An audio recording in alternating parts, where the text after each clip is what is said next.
People in Parsons voicing their concerns tonight about an underground nuclear reactor planned for that area. Sophia Jernander has been at the meeting all night and shares those details. It's an experiment. People in Parsons objecting to an underground nuclear reactor already in construction just out of town.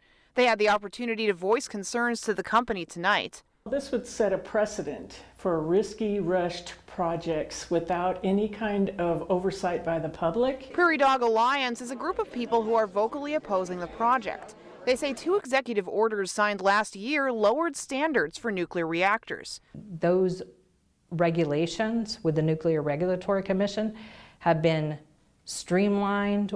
Deep Fission, the company behind the reactor, explains how it would work. The reactor would be placed a mile underground, and then water would be placed on top of that reactor. Nuclear reactors need coolant in order to prevent meltdowns, and this water placed on top of it would reduce that risk. That allows us to equalize pressure on the inside and on the outside of the reactor vessel. So we're eliminating the any kind of accident from a loss of coolant.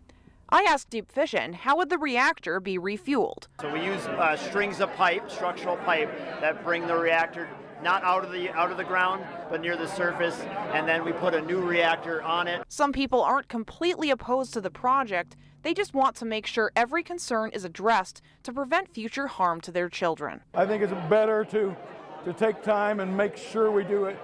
Cross every T, dot every I, so to speak. In Parsons, Sophia Jernander, 12 News.